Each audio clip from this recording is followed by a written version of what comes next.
Quick intro. Hi, I'm Steve. Not on the boards, by the way. Unit of Glade Guard, 8 Glade Riders with a musician and a banner. We go a little farther. I dropped my Waaaghcasters out here to take care of his building. You'll see. 10 Dryads on the right of the giant block of 30 Glade Guard with the tree man out front.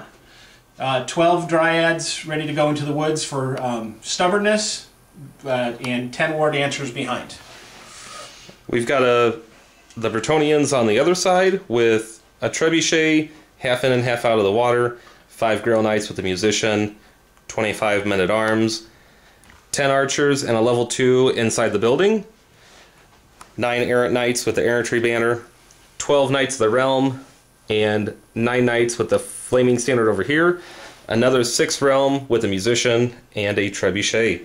We're just going to do a general scenario here, trying to practice up for Adepticon, and we'll see where it all goes after turn 1. First turn, I ran my Glade Riders out and took a couple pop shots at strength 3 bows and did no damage to the knights sitting across the river from them. I did a little tree sing of these woods a little farther up so the Dryads are a little closer to the middle of the board. The blocks in the center stayed put. Cast the Flesh to Stone and Shield of Thorns on a unit of Dryads in the woods. My turn was done. I killed 1 knight on a killing blow lethal shot from the now dead Waaaghcasters. And my hero in battle, oh, this is your combat, so we'll wait for Chuck. We'll go back. So I killed 1 knight with a killing blow. He saved 1 killing blow. So charges, the Grail Knights went into the fast cavalry on the flank, which did have the hero in it, like you were talking about. I lost 2 knights from the river from impassable terrain test or difficult terrain.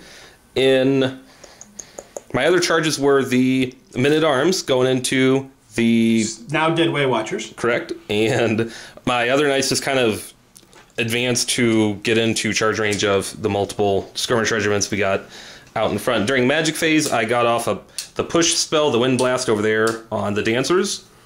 And then over here, I did the +1 strength from lower beasts and +1 toughness, which helped for toughness 4 and strength 5. Mm-hmm. And then during shooting phase, I killed a couple with the archer. No, I didn't do any wounds with archers. No. They totally whiffed, and you made your armor save with the treeman, trying to get that flaming thing off. And then one of the trebs didn't fire, it misfired. And then this one over here, it wavered 6 inches out into the middle of the battlefield, right over here. Right about here. Now, the combat over here, killing blow. 2 killing blows? 1 killing blow. 1 killing blow and 1 regular wound. And he saved a killing blow on a 6 for the second time in 1 turn. Yep.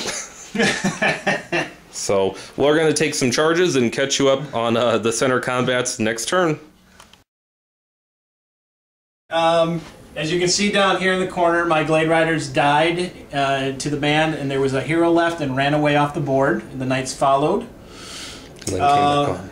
Stayed put, moved up, stayed put, got a Shield of Thorns spell off and a regen spell off in my magic phase.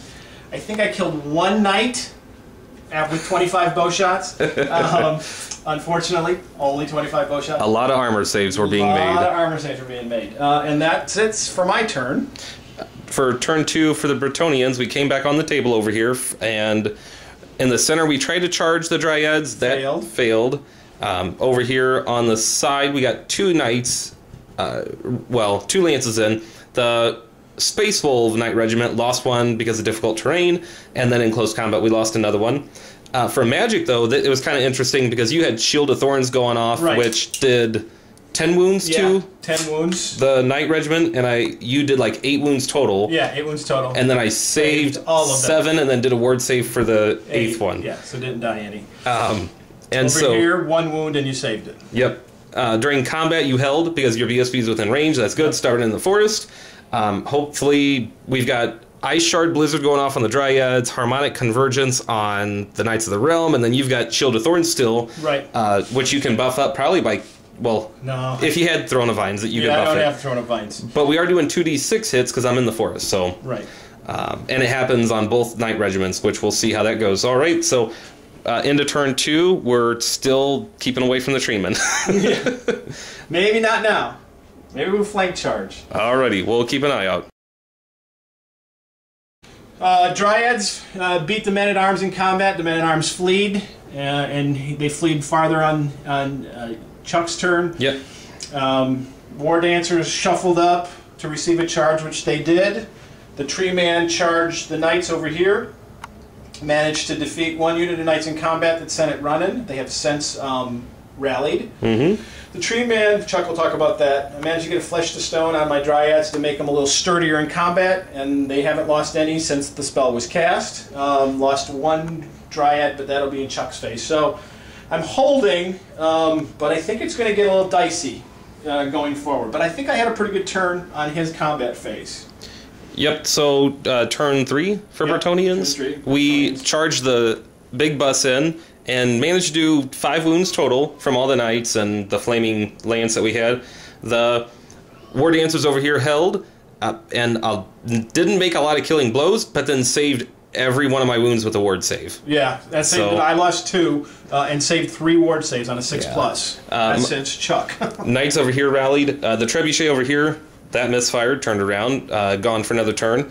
The other Trebuchet hit dead solid. Yep, and killed one. Killed one guy over here. So Trebs have not done as much, but you know they're always touch and go, and it's going to come down to just combats and rolls over here on the right flank, and we'll see, you know, what happens between the Grails and Dryads and Men-at-Arms over here. Yep. So turn 4, we'll see what comes up then. Kill a couple Knights with the Strength 4 bows on a charge when they were here, and then on a charge coming in.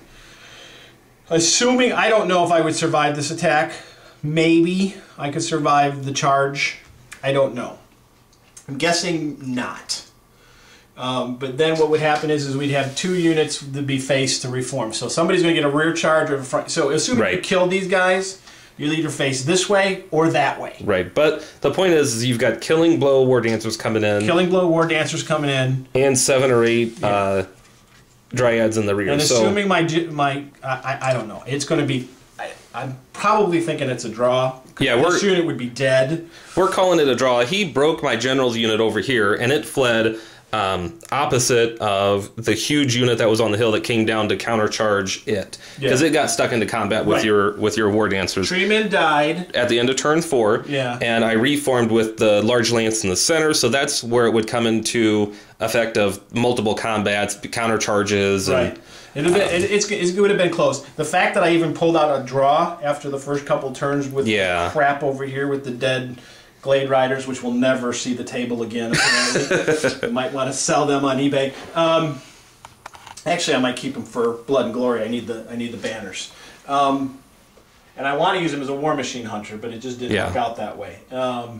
But I think once I stand in combat with your heavy fighters and things like that, it kind of wore me down. Yeah. Especially with the Flesh to Stone, that really hurt with the Dryads. I just need to survive the charge. Right. And then I think between the Dryads, War Dancers, and Tree Man, had he survived, I think they're fairly sturdy. Not having Thunderstomp was a huge loss against all your horse, which is sad. I didn't realize that, but we'll figure it out. So I'm tweaking this list. Glade Riders will probably go for Eagles. I've got 4 Eagles to replace them with.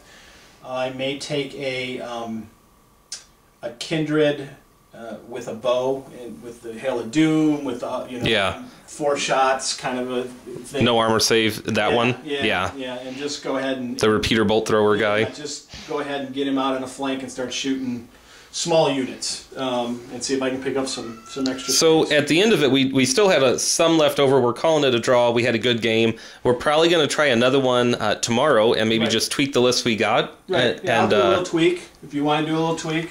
I never got the heroic Killing Blow lured in. Trying to get into the Treeman because he avoided it pretty well. I don't even know if you knew that was in there, but no, I didn't even know it was in there. It didn't matter. The BSB with the Flaming Lance did good. I was pretty not stoked about the fact that I couldn't do like the 2d6 breath attack in close combat because the lance itself says you can't do that. Yeah. So normally you could have. Right. Well, thank you for joining us. This will be another Waaaghcast podcast battle report. We'll put it up on YouTube and enjoy. All right.